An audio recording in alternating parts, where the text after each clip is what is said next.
আজকে আমরা যে টপিকটা নিয়ে আলোচনা করব সেটা হচ্ছে বাটন এবং ইমেজ বাটন।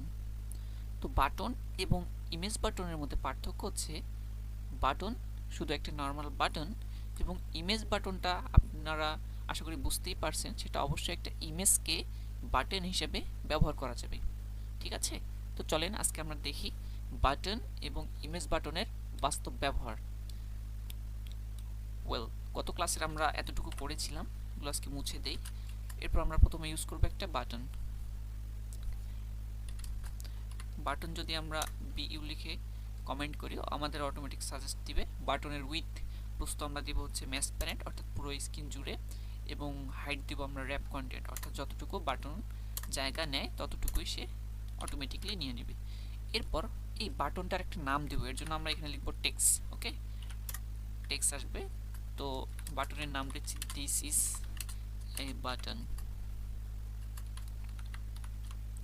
এই যে দেখতে পাচ্ছেন আমাদের স্ক্রিনে এখানে দেখাচ্ছে দিস ইজ এ বাটন, তাহলে আমাদের এখানে বাটনটা ভিজিবল হয়েছে।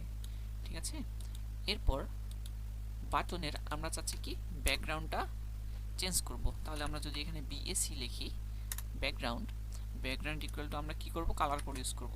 তো ব্ল্যাকের কালার কোড হচ্ছে 6টা 0, 1 2 3 4 5 6। দেখেন, ও সরি, এখানে একটা বিষয়, আমাদের ব্যাকগ্রাউন্ড চেঞ্জ হচ্ছে না, কিন্তু কেন বলতে পারবেন?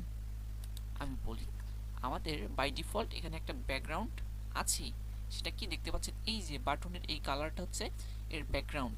এখন আমরা যদি এর ব্যাকগ্রাউন্ডটা চেঞ্জ করতে যাই সেক্ষেত্রে আমাদের শুধুমাত্র এই ব্যাকগ্রাউন্ড কমান্ডটা লিখলে হবে না, কি লিখতে হবে, ব্যাকগ্রাউন্ড টিন্ট।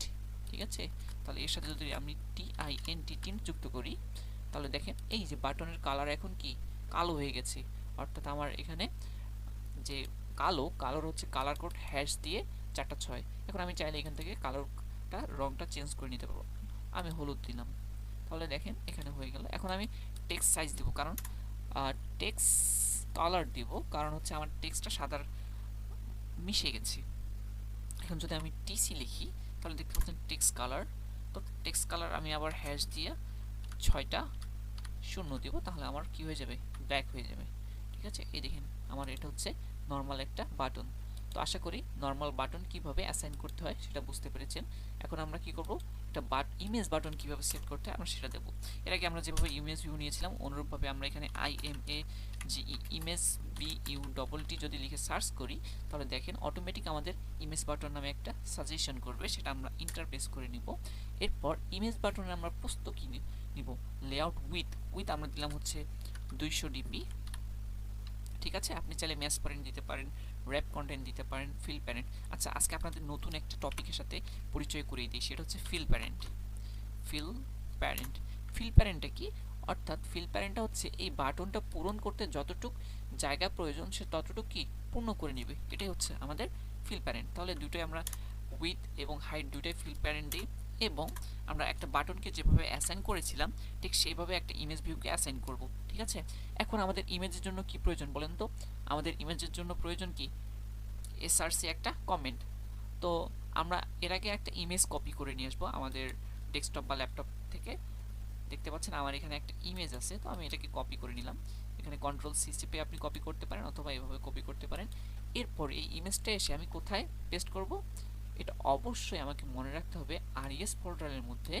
এই যে আরইএস ফোল্ডারের মধ্যে যে ড্রাবল ফোল্ডারটা আছে সেখানে আমরা কন্ট্রোল-ভি চেপে পেস্ট করব, এবং এখানে নাম দেওয়ার ক্ষেত্রে অবশ্যই নামগুলো ক্যাপিটাল লেটার দিতে হবে। ঠিক আছে, এরপর আমি ওকে দিলাম।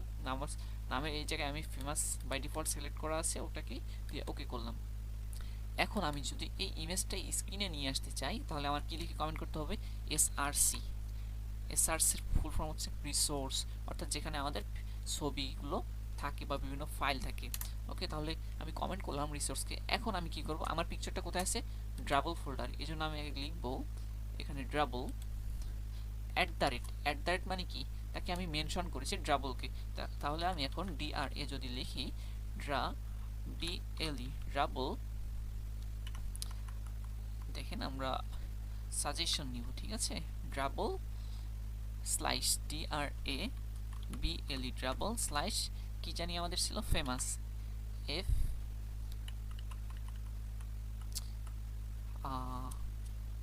দেখাচ্ছি না কেন, দেখি আমাদের ফেমাসটা। আমার এখানে অনেক ফাইল নেই, এই জন্য একটু কমপ্লেক্স হয়ে যাচ্ছে। এই যে দেখতে পাচ্ছেন এখানে ফেমাসটা চলে আসছে। এখন আমরা ইন্টার প্রেস করে আমাদের এই ইমেজ বাটনটা নিব। আচ্ছা, এখানে আমরা ইমেজ বাটনটার যেহেতু ফিল প্যারেন্ট দিয়েছিলাম, এই জন্য পুরো স্ক্রিনটা নিছি। আমরা এখানে 200 ডিপি ইউজ করি, ঠিক আছে? 200 ডিপি, আর হাইট হচ্ছে কত, 200 ডিপি। তাহলে দেখেন ইমেজ ভিউটা এখানে চলে আসছে। ইমেজ বাটন এবং ইমেজ ভিউ সেম একটা জিনিস, শুধুমাত্র ইমেজ বাটনের মধ্যে পার্থক্য হচ্ছে আর ইমেজ ভিউয়ের মধ্যে ইমেজটাকে আমরা বাটন হিসেবে ইউজ করতে পারবো। এটাই হচ্ছে ইমেজ ভিউ এবং ইমেজ বাটনের মূল পার্থক্য, ঠিক আছে? আমি চাইলে ইমেজটাকে আবার কি করতে পারি, মাঝখানে নিয়ে আসতে পারি। এর আগে আমরা শিখেছিলাম গ্র্যাভিটি দিয়ে আমরা মাঝখানে যে কোনো ইমেজ ভিউকে নিয়ে আসতে পারি। তাহলে দেখেন এটা আমাদের স্ক্রিনের একদম মাঝখানে চলে আসছে, ঠিক আছে? এই ছিল বাটন এবং ইমেজ বাটনের বেসিক কাজ। আমরা আপনাদের ধীরে ধীরে আরও অ্যাডভান্স লেভেলের বাটন, ইমেজ বাটন কীভাবে কাজ করতে হয়, কীভাবে এটার রিপেল ইফেক্ট সেট করা যায়। আমি মনে করি এই বাটনে চাপ দিব, একটা কালার দেখাবে, এই বাটনে চাপ দিয়ে এক নতুন অ্যাক্টিভিটিতে নিয়ে যাবে। এগুলো আমরা ধীরে ধীরে শিখবো, ঠিক আছে? আজকের মতো এখানেই। ভালো থাকবেন সবাই, সুস্থ থাকবেন, আল্লাহ হাফিজ।